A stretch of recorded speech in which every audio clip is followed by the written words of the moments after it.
Eduardo. Hoje a gente vai falar, o programa é todo dedicado à profissão do coach. Então vamos falar sobre transformação, sobre propósito. E nada melhor do que ter um profissional aqui que tem muita competência para falar sobre isso. Eduardo, seja bem-vindo. Obrigado, meu cara. Bom estar com você, como Direto sempre. de Curitiba, chegou aqui, já vai dar o recado dele. E eu já queria provocar e perguntar, Eduardo, porque assim, vamos fazer um programa com um bate-papo como se a gente realmente não entendesse e estivesse explicando para as pessoas, claro. Como se todo mundo que estivesse lá do outro lado não entendesse e não soubesse o que é o coach, né? E aí a primeira coisa que eu queria saber de você é o Ikigai. O que significa e qual é a diferença dessa escola para as outras escolas tradicionais que já estão aí, que todo mundo conhece? Lógico que muita gente está assistindo, a gente conhece o Ikigai, mas eu queria que você falasse qual é o significado e qual é o propósito da escola. Bom, acho que você, como um cara que tem formação na área de coaching, sabe bem que o coaching hoje está se tornando até vítima de muitos ataques.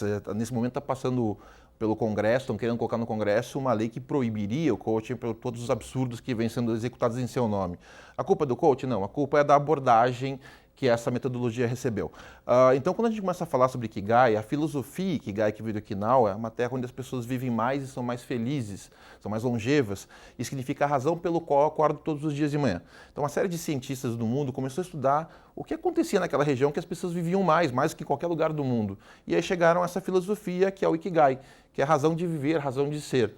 Então, quando a gente traz isso para o universo do coaching, significa que a gente começa a subverter um pouquinho o olhar do que é coaching. O coaching, como se entende, é muito aquela questão de levar uma pessoa de um ponto A a um ponto B. O coaching fala muito sobre resultados, fala muito sobre alta performance, desempenho, e a gente brinca muito no Ikigai que o coaching hoje é a ciência do ser visto e não a ciência do servir. E a gente começa a pensar que isso não nos serve. A sociedade precisa de algo maior do que pessoas que vêm para serem vistas, para serem fotografadas de braços cruzados dizendo que tem a solução de todos os problemas do mundo. Então, de certa forma, ficou um tanto quanto patética a imagem do coach na sociedade atual. Eu recebo todos os dias piadas, e eu morro de rir com as piadas, que todo mundo é coach agora, né? Então, de fato, é essa subversão que a gente vem trabalhando para mudar. Trabalhar uma metodologia de coaching que seja orientada para o propósito, para o sentido da vida. É um processo que nos leva a um entendimento de que não é possível ser coach se você não estiver servindo a uma causa. A pergunta que nos fazemos enquanto educadores, enquanto coaches, é a que causa servimos? Porque no Ikigai nós dizemos assim, se na vida você não está disposto a servir, você não serve para viver. Então, quando a gente começa a falar de propósito, muitas pessoas hoje falam sobre isso. Eu quero encontrar o meu propósito. Mas a gente não encontra o propósito. Na verdade, o propósito já nos encontrou. A gente tem que viver esse propósito. E propósito não tem a ver com o que eu quero para mim, e sim com o que eu quero legar para o mundo. Quer dizer, quando você se propõe a ser um professor como um coach como um apresentador, a que causa você está servindo? Você tem um programa aqui que leva informações de qualidade ao público, então você tem consciência de que você está fazendo a diferença na vida desse público. Infelizmente, as pessoas não têm muita consciência da diferença que fazem. Se eu perguntar para a maioria dos nossos telespectadores o que o mundo perderia se você não existisse, será que algum deles saberia responder? E é uma pena, porque essa resposta é uma resposta fundamental para que a gente possa agregar valor na vida das pessoas, na nossa própria vida. Então essa é a visão que a gente tem. Que a princípio o Ikigai como filosofia norteia um método, que inclusive tem método de liderança, método de coaching, tem várias metodologias, voltadas ao desenvolvimento pleno do ser humano, voltada para o sentido e o propósito. Então essa é a diferença básica, não é apenas falar de performance, o que você quer ter, mas principalmente o que você quer ser. Afinal de contas, a sociedade, a gente está falando de ser humano e não de ter humano. Infelizmente as redes sociais tornaram as pessoas seres humanos. Essa seria a grande diferença das outras escolas tradicionais que já existem há muitos anos, por exemplo, você estar em contato com o seu propósito e devolver isso para o universo, porque as outras escolas trabalham de uma forma em que você atinge metas, resultados, pronto, acabou ali e está satisfeito. Teriam mais alguns elementos. Você sabe, você fez formação também, você entra numa formação de coaching hoje, você passa 80 horas vendo ferramentas. Uma ferramenta, mais uma ferramenta, e elas se orgulham de dizer que ensinam ferramentas. Olha, eu não sei se você sabe, nenhuma ferramenta forma um bom carpinteiro. O que forma um bom carpinteiro é uma arte, uma técnica, uma ciência, e aí a partir disso ele vai escolher as ferramentas. Então essa mesma lógica também acontece no coaching. Nós não acreditamos no coaching baseado em ferramentas para chegar a resultados, ou seja, as ferramentas estão a serviço da maior ferramenta do coaching Ikigai, que é o coach. É o profissional que tem que saber planejar, pensar estrategicamente, e a partir dessa lógica, então, ele consegue organizar se precisa de ferramentas ou não. Às vezes nem precisa, uma conversa já é ferramenta suficiente, ou vai usar uma ferramenta para... A ferramenta serve para 3 coisas que as escolas não ensinam. Organizar, potencializar a conversa e direcionar a conversa. São as 3 coisas que ela faz. Todo o resto quem faz é o coach, não é a ferramenta. Perfeito. Uma outra característica também bem importante que vale a pena, o coach ele não é psicólogo. Ele pode até ter a formação de psicólogo, mas pode fazer a formação em coach. Isso, exatamente. Mas não se misturam. Ou não? Existe alguns pontos de confluência, inclusive até um instituto famoso andou fazendo macaca sem tamanho, colocou numa novela uma coach curando traumas, né? E aí recebeu um processo contra eles do Conselho de Psicologia, com razão. Porque, veja, o que está acontecendo hoje? Quando a gente começa a pensar originalmente, a psicologia, ela é uma ciência, algumas escolas se posicionam como biológicas, outras como humanas, mas ela é uma ciência orientada para doenças, de transtornos dos aspectos fisiológicos e psicológicos do ser humano a partir da psique. Então isso está no Google, inclusive, essa definição, não é minha.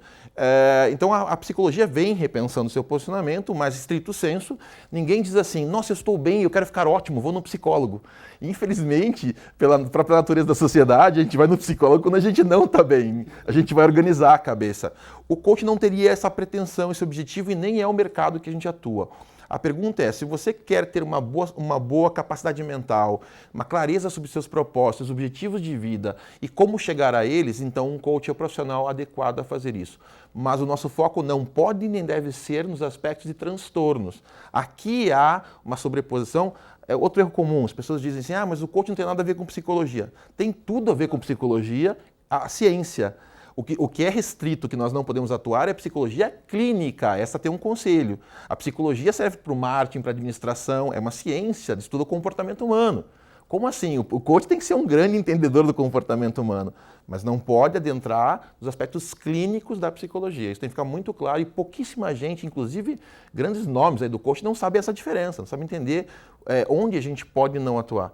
E a questão é o ambiente clínico da patologia clínica da psicologia. Isso a gente não pode atuar e nem deve. Aliás, é um absurdo, até aproveitando a sua fala, de algumas escolas que eu até já presenciei dizer que não se trabalha a emoção no processo de coaching. Como não?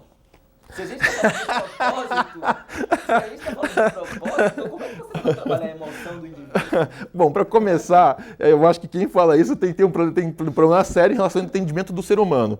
Porque o que acontece? Tudo no ser humano ele acontece por um princípio, lá no cérebro trino, lá no cérebro chamado reptiliano, que é a emoção primária. Aquela primária, são 5 primárias, e não tem como fugir. Não tem como não sentir raiva. A raiva vem deflagrada por um estímulo externo. Aí vem o segundo nível, que é chamado sentimento, que vem sentir a mente, que é uma outra área do cérebro chamada sistema límbico, que vai dar um peso. Então eu fiquei com raiva de você. Aí eu vou dizer, esse cara é um idiota. Agora já não é mais uma emoção, já é um sentimento, está dando um peso moral. E a partir disso é que eu vou racionalizar no neocórtex. Veja, são 3 processos dentro de 3 áreas distintas do cérebro. Então como é que eu vou dizer que eu não vou lidar com a emoção? Então é só planejar, colocar no papel, aceitar tudo, meu caro. É um robô, né? É um robô. E aí a gente vê aquelas coisas absurdas que eu vejo em processo de coaching, que é assim, a pessoa coloca lá no papel tudo que ela quer alcançar. Só que dentro dela existe uma coisa chamada dissonância. Vou dar um exemplo clássico de dissonância. Você vai lá no coach e diz para você, você quer emagrecer? Faço, regime e academia, e toca ali pau. Só que tem um detalhe, eu adoro comer para mim é família, alegria, e eu odeio academia. Mas não vai lidar com o sentimento? Então, como é que você vai tratar isso sem ressignificar o sentimento que você tem em relação à academia, a corpo, a comida? Tudo isso é emoção, isso aqui não é planejamento. O planejamento ele vai se subordinar a esse processo desde que o coach seja hábil a ajudar o cliente dele a ressignificar essa experiência, encontrando até, quando a gente fala de motivação e propósito, é interessante. Se eu falasse para você, por exemplo, você quer emagrecer? Meu caro, suponha que cada vez que você deixar de comer um doce, uma criança no mundo será alimentada. Olha o significado que eu estou atribuindo para esse seu sacrifício. Muitas vezes a gente fala assim, eu quero parar de comer, mas por quê? Porque eu quero ter um corpo bonito. Mas eu nem tenho uma relação boa com o meu corpo. Então, que significado tem para mim eu parar de comer se eu nem gosto do meu próprio corpo? Então, a menos que a gente consiga alinhar a relação do sentimento com a cognição, o resultado não vai aparecer. E não será sustentável, que é pior. Muitas vezes eu posso ter um bom resultado porque eu tenho um coach do meu lado que fica me acompanhando e cobrando metas. Quando ele sai do meu lado, o que vai acontecer? Eu vou voltar para o mesmo estado que eu estava antes. porque eu não mudei meu padrão psicológico. Então, dizer que coach não lida com emoção, não lida com o aspecto psicológico é, assim, uma temeridade. O ser humano não é robô, você colocou muito bem. Não é programar robô. Gente é gente e essa é a nossa grande virtude, na verdade. Nós sentimos. O que movimenta a gente são as emoções, né? Um dos fatores são as questões das emoções, o desejo, os sonhos, né? E aí, quando você falou da psicologia, me vem aí falando de sonhos e Jung, né? Que é um grande defensor dos sonhos, né? Exato. Do significado dos sonhos. E ainda nessa linha, queria falar muito das crenças limitantes. Perfeito. Que paralisam, né? Muitas pessoas têm muita vontade, muito desejo, mas botaram na cabeça, se eu tivesse feito, ou eu não consigo. Como é que a gente trabalha isso, Eduardo? Bom, isso tem em vários campos. Nós temos na Ikigai Brasil, nós estamos inclusive com um trabalho com você, na Católica, trabalhando a questão do autoconhecimento, não é? Porque tudo começa pela escolha do modelo educacional que nós tivemos. Nós escolhemos um modelo educacional que era industrial, feito para preparar a pessoa para aceitar uma linha de produção, no qual eu vou ter que me subordinar a repetir um processo sem entender sequer para que eu estou fazendo. Então, quando a indústria precisou de um ser humano alienado, ela financiou uma educação alienante. Ela criou um modelo de educação que a gente aprende matérias que a gente não entende para quê, que a gente não pode questionar a autoridade do professor, que a gente não pode, que tem horário para entrar, tem uniforme. Então a gente criou um ambiente industrial que seria a preparação para a alienação industrial que viria depois. O que aconteceu? Esse modelo educacional, ele matou algumas coisas importantíssimas: inteligência emocional, protagonismo, criatividade, que agora essa conta está batendo na nossa porta. Porque nós estamos vivendo num mundo em que nós precisamos trabalhar em equipe, precisamos de uma série de coisas que a educação matou nos seres humanos. Então, quando a gente fala das crenças limitantes, elas não são causa-raiz, elas são consequência, são desfecho. São desfecho do quê? Lembra lá no colégio e até na faculdade, ainda estão se mudando isso agora, mas você tira 10 em tudo, mas tira 5 em matemática, o que vai acontecer? Você vai reprovar porque você é incompetente em matemática. Mas espera aí, se eu sou incompetente em matemática, eu nunca vou ser bom nisso, ponto. Eu posso melhorar. Agora eu mato um talento que seria genial na língua portuguesa, eu mato um talento nato porque eu tenho que tornar todo mundo mediano. E tudo que está na média se torna medíocre. Então, quando a gente começa a trabalhar aqui no coaching, a primeira questão que vem é entender a base de tudo isso, a base histórica. Mas nós, enquanto coaches, vamos trabalhar fazendo a pessoa se libertar dessas crenças, porque ela está na Matrix, ela está presa nesse sistema opressor. Então, a primeira questão é compreender o sistema operando, o que está em volta, as crenças que te oprimem, para te libertar e te empoderar. Aí vem, entender. São três, no Ikigai a gente fala de 3 faces, né? A primeira face é o que eu me tornei. Então, a pergunta que eu faço a você, telespectador, é: o que você se tornou? É você? É você mesmo? Ou será que muitas vezes é o que o teu pai queria, o que tua mãe queria, o que teu marido queria, o que teus filhos queriam? E aí a gente começa a achar que essa pessoa que eu me tornei é quem eu sou. A segunda face que a gente tem que descobrir é quem eu sou, essencialmente. Quando eu encontrar essa essência, quem eu sou, vem a terceira face, aquilo que eu quero ser. Eu pego a minha essência e canalizo em direção a um propósito, a um projeto de vida para me tornar aquilo que eu tenho potencialidade para ser. Então, trabalhamos as 3 faces. Desconstruir a face que foi formada pela sociedade, em reconhecer a face essencial que somos e, finalmente, construir a face que é o que eu sou, potencializado a todas as competências que eu vou estudar e desenvolver para me tornar maior do que eu sou hoje. Deve ter, com certeza, muitos profissionais assistindo a gente agora, e aí isso é uma dúvida de muitos. Queria saber, durante o processo, Eduardo, se você percebe que o coach ele não está atendendo as expectativas ou ele não está correspondendo positivamente como deveria, como é que você conduz o processo? Eu tenho uma técnica muito boa chamada devolve para o mar essa oferenda, tá ok? Essa técnica é muito boa, que significa o seguinte: gente, eu não tenho a pretensão de mudar ninguém. O jogo do ego, ele é muito poderoso e muitas vezes eu acho que eu tenho a obrigação de mudar uma pessoa. Isso também é jogo do ego. O que eu posso fazer, quando eu tinha 25 anos e larguei a minha primeira grande carreira da área de publicidade, eu fui parar no Mosteiro Zen. E chegando lá, eu cheguei para o mestre Zen e falei: mestre, o senhor precisa arrumar minha vida, eu estou numa crise muito grande e o senhor tem que me mudar. E eu levei aquela resposta de mestre Karate Kid, né? Que ele me falou o seguinte: eu não tenho essa pretensão nem esse desejo, porque a mudança é uma porta que só abre por dentro. Eu era muito pretensioso, levei uma porrada como essa e não fiquei quieto. Eu falei: então qual que é o seu papel na minha vida? E ele pegou e bateu no batente da porta 3 vezes. Tac, tac, tac. Bateu na porta. Só isso que a gente pode fazer. Então, um grande coach é aquele que tem os instrumentos certos para provocar disruptura, para provocar mudança, mas de forma alguma é nossa responsabilidade. Nós vamos criar meios, vamos dialogar, vamos investir na relação para que ela aconteça. Agora, tem gente que realmente acha bonito ser feio, tem gente que não está disposta a mudar e eu não tenho a pretensão de mudar ninguém. Ninguém muda ninguém, a mudança é uma porta que se abre por dentro. Tá. Existem estados, capitais, por exemplo, onde o coach, o atendimento ele é mais forte, em outros lugares onde a cultura já não é tão grande assim, não é tão forte? Interessante, nós temos algumas variações, né? Quando a gente pega São Paulo, por exemplo, é um estado que ele é muito voltado para o coach, mas muito profissional. Não tanto life, o coach profissional, porque as empresas lá, elas demandam desenvolvimento humano. Então, nós temos muito trabalho na área de desenvolvimento humano nas empresas, pacotes de empresas. É muito comum hoje as empresas contratarem pacotes para os seus executivos. Mas quando a gente pega aqui em Salvador e outras regiões mais humanizadas, aqui no Nordeste, o life coach é mais forte. As pessoas estão mais preocupadas com essa questão de sentido e tudo. De um modo geral, isso é um problema grave por causa das formações, está havendo uma crise não diria só de sentido, mas de credibilidade no mercado.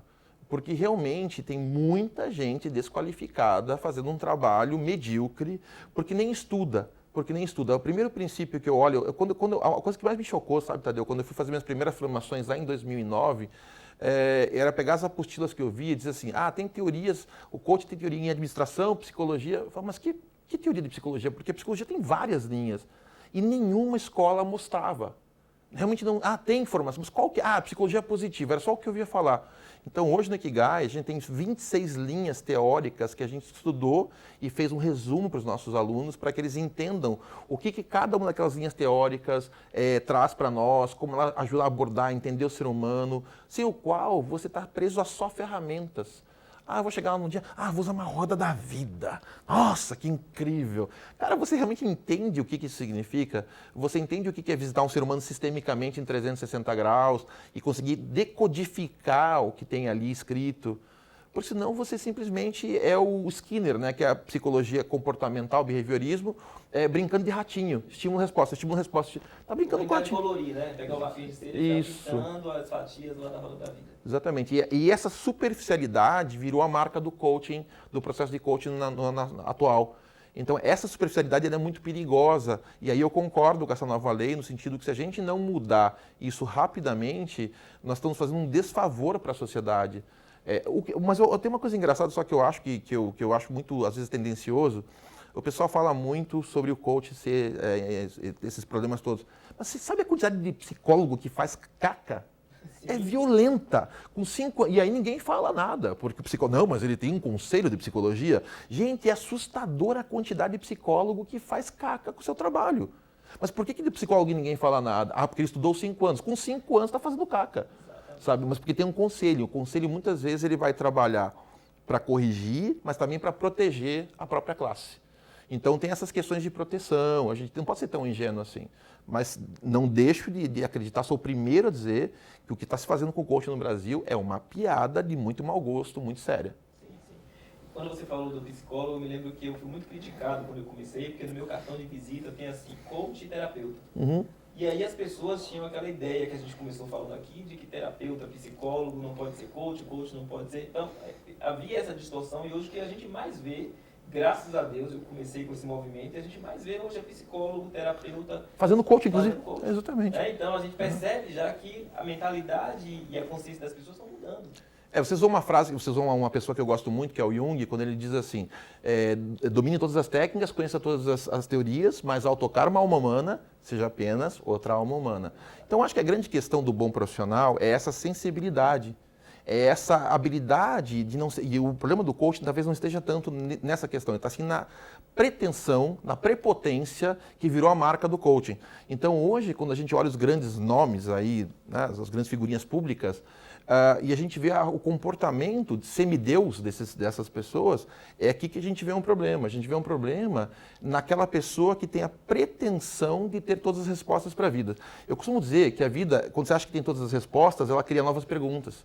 Então, ser um grande coach, ser um grande psicólogo, um grande terapeuta, um grande pai, um grande ser humano, um grande líder, é conseguir lidar com o fato de que as respostas não são fechadas, elas são dinâmicas. É saber estar confortável frente ao fato que você não tem respostas. Mas isso não impede você de continuar procurando essas respostas. Então, essa é a grande busca. E é verdade que as respostas todos nós temos? Nós temos medo de enfrentar ou de buscar essas respostas? Eu diria que nós temos os recursos. As respostas, elas são muito pontuais, não é verdade? Porque, veja, eu tenho uma resposta agora para uma situação. Daqui a pouco cria-se uma nova situação para mim, para a qual eu não tenho a resposta. Então, na verdade, o que nós temos são recursos abundantes internos para, com esses recursos, encontrarmos as respostas. Existe um ponto crítico aqui, que a gente tem muito essa questão da potencialidade. Eu falo muito isso. Ah, fulano tem muito potencial. Isso está implícito, as pessoas não percebem que ele ainda não realizou. Porque ninguém disse que Bruce Lee tinha potencial, ninguém disse que Pelé tinha potencial, eles foram fatos. Então, esses recursos abundantes é uma coisa muito importante para você que está nos assistindo. Essa diferença entre abundância e prosperidade. A mangueira, a natureza, ela é abundante. Você vai embaixo de uma mangueira quando dá manga, nem a natureza dá conta de consumir tudo, sobra muito, cai muita coisa no chão. Só que para o Lavoisier, tudo se transforma, nada se perde. Mas o ser humano, e a prosperidade então seria o contrário, quando eu pego essa abundância e faço ela multiplicar, criando valor. O ser humano, ele é abundante de potencialidade. Muito mais do que ele precisa. Só que muita gente realmente desperdiça essa potencialidade, porque não converte ela em prosperidade. E o que é prosperidade? É você pegar aquilo os talentos, os valores que você tem dentro e torná-los algo a serviço do bem comum, da sociedade, da sua vida, da sua empresa. Então a pergunta que eu lhe faço é: quais são os valores, as competências, as habilidades que você é abundante? Agora a segunda pergunta é: o quanto você está convertendo isso em valor para o mundo e para a sua vida? Quanto tempo de fundação que a escola existe? Ela foi fundada quando? Então, eu venho da área de educação corporativa há 15 anos, né? Faz 15 anos que eu atendo as maiores empresas brasileiras, são mais de 200 multinacionais, são mais de 150 mil pessoas que já passaram pelos meus... Já faz muito tempo que eu perdi a conta, mas realmente faz muito mais de 150 mil pessoas. Só que, há 6 anos atrás, eu fundei um instituto que trouxe a metodologia Ikigai para o Brasil. Chamado Instituto Próspera, e aí fui trabalhando um tempo. Há 3 anos atrás, eu realmente abri a Ikigai como uma filosofia, separei. Porque ela é tão magnífica, ela é tão grande, que eu senti que o meu nome estava matando a causa é maior do que eu. Eu não tenho um propósito, o propósito é que me tem. Então eu entendi que eu precisava criar uma organização que estivesse a favor do tema Ikigai, da filosofia, da metodologia e dessa mudança de paradigma de consciência na sociedade. Então eu optei por montar uma empresa no princípio 2.5. O que seria isso? Nós não somos uma ONG, fui presidente de uma ONG no Brasil, é muito complicado trabalhar com ONGs, e não é uma empresa de fins lucrativos. Ela é uma empresa cujo capital social é todo revertido para um projeto social, que é a multiplicação da filosofia Ikigai no Brasil. Então, nós não estamos aqui para dar lucro e nem enriquecer os sócios. Nós estamos aqui para poder financiar a causa. Só que, como é uma empresa e não uma ONG, eu tenho liberdade para escolher como a gente faz isso.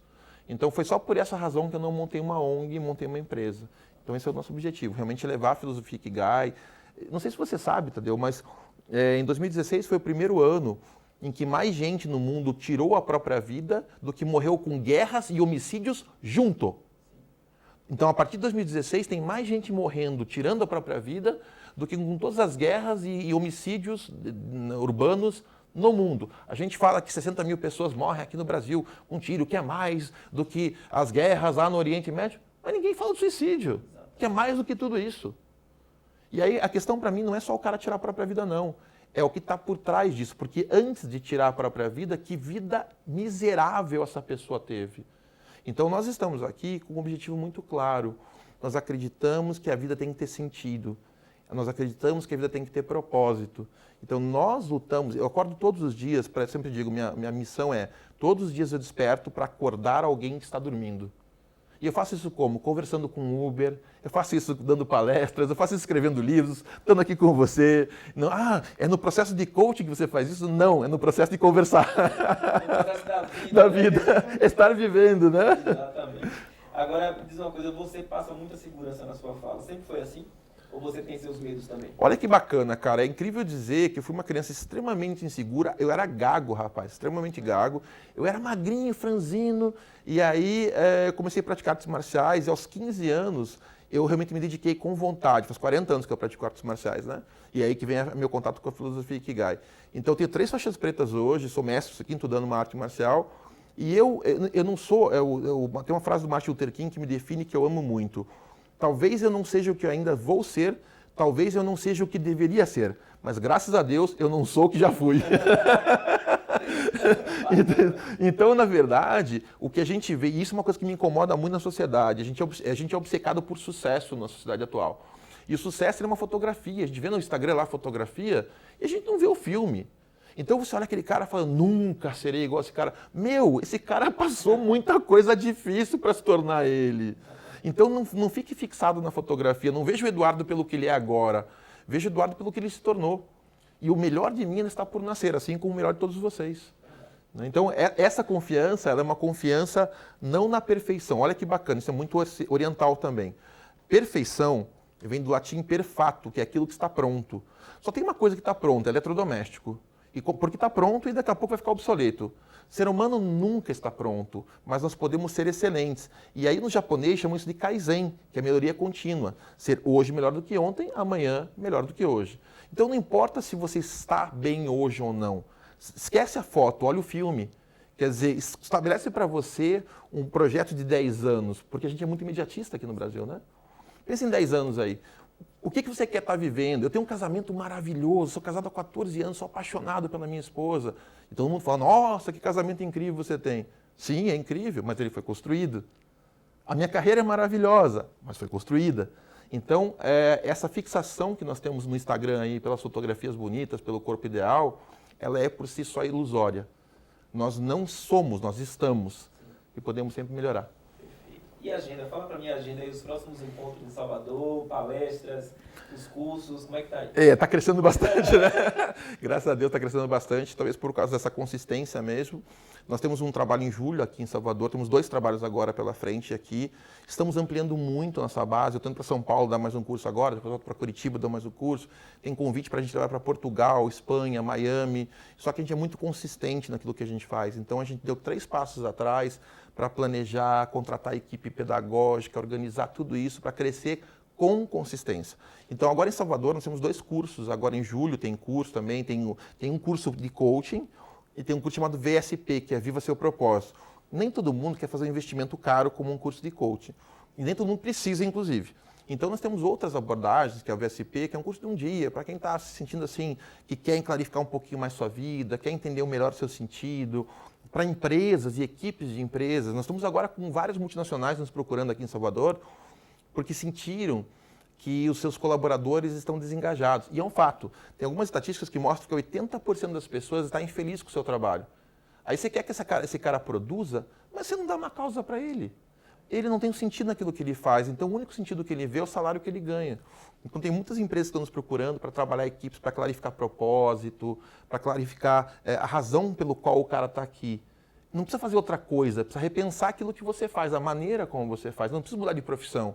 No último curso que nós tivemos agora, tinha uma menina que era uma dentista maravilhosa, uma graça de pessoa, Letícia, amada, que ela tinha desistido da profissão. E ela chegou no curso dizendo, eu não quero mais ser dentista, eu vim para cá porque eu quero mudar de profissão. E ela deixou um testemunhal ontem, assim, de chorar, dizendo, eu posso ver minha vida inteira e não vou poder agradecer vocês pelo que vocês fizeram. Porque ela recodificou a ideia de que ela é uma pessoa que leva sorrisos para o mundo. Olha que coisa linda. E ela tinha perdido isso, cara. Ela tinha perdido a ideia de que ela é uma pessoa que promove sorrisos no mundo. E no curso ela descobriu isso e foi mais um daqueles casos que a gente fica emocionado de ver as pessoas se descobrindo e voltando a entregar esse valor que as define. E é bacana ver sua emoção, porque como é que eu não trabalho com emoção? A gente está aqui trabalhando com emoção o tempo inteiro, né? É. E quantas pessoas estão ali atrás daquela tela esperando uma resposta, esperando um movimento, e esse movimento a gente pode fazer acontecer, né? Olha, Tadeu, eu descobri uma coisa, quem vive comigo sabe muito bem disso, que há uma característica minha que às vezes tem até um preço para mim, que é a minha honestidade, a minha transparência. Então eu optei na minha vida por não ter agenda oculta, para não ficar fazendo 2 caras. Dá muito trabalho tudo isso. Na antiga Grécia, as pessoas, quando iam para as peças de teatro, os atores, as mulheres não podiam subir. Então os homens subiam, usavam máscaras de personagem, chamadas personas. E essas máscaras eram feitas de cera. Então a pessoa que mostra a sua verdadeira persona, a personalidade, e tira a máscara, é chamada sincera, aquela que tira a cera. Então eu optei, só tem essa máscara aqui, é a minha, sou eu mesmo. Então eu não preciso fazer pose de um cara perfeito, eu adoro contar as minhas imperfeições, porque elas também me definem. Eu não preciso fingir que eu sou perfeito, semideus, eu não quero, isso tem um preço muito alto. Eu vejo muitos amigos meus como palestrantes, riquíssimos, e que têm uma imagem no palco e outra fora do palco. Então, isso não me serve. O que eu entendo que nós estamos falando, eu tenho que ser, isso é o que eu me cobro muito como presidente do Ikigai Brasil, eu tenho que ser essencialmente aquilo que eu falo. Perfeito eu não sou falho e lido bem com isso pra caramba, mas eu sou autêntico. O que você vai me vir falando é o que eu sou. E para mim está tudo bem isso. Até porque essa imagem de perfeição, ela cobra um preço muito alto da gente depois. Ninguém consegue sustentar isso depois. E aí você fica com a vida restrita, né? Porque você é perfeito nas redes sociais, e aí quando você vai para a vida normal, no cotidiano, as pessoas vão apontar e vão dizer assim, cadê a perfeição? E outra coisa, né, amigo? As pessoas transferem muito. Acabou de um guru famoso aí no Brasil cair porque ele teve um problema teve uma relação aí afetiva com umas aluninhas, e aí tu, oh, meu Deus, que absurdo que ele fez. Cara, é gente, meu, para de transferir. Para de transferir. O problema é que ele assumiu uma posição de guru e vocês transferiram para ele a responsabilidade. O que eu acredito é uma coisa chamada protagonismo. Cada um de vocês é suficiente para viver as suas próprias vidas. Façam escolhas inteligentes, tenham coragem de assumir seus próprios erros e pagar o preço que isso tem. Somos responsáveis por isso, né? Exatamente. Então, no fundo, é isso que eu acredito. Eu acredito que a gente tem. Eu vim para libertar pessoas, não para trazer mais camadas de ignorância e aprisionamento nesse mundo que já está cheio de gente prometendo solução para todos. Perfeito. Entrevista linda, Eduardo. Que quero agradecer muito. Assim, pode voltar sempre que você quiser. O Pedro já esteve aqui. Um amado, um irmão. Aliás, quero mandar aí um grande abraço para o Vitor, para o Darius, para o Pedro, toda a equipe, que são formidáveis, né? E eles, com certeza, aprendem muito, né? Vocês aprendem muito, eu tenho aprendido muito com vocês também. Sim. E podem contar comigo sempre que vocês precisarem também.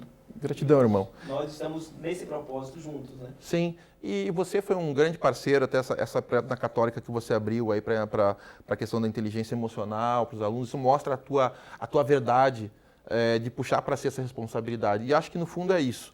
Eu assumi uma presidência de uma organização, mas eu tenho uma equipe que é maior do que eu. Então eu me torno gigante porque eu subo no ombro de gigantes.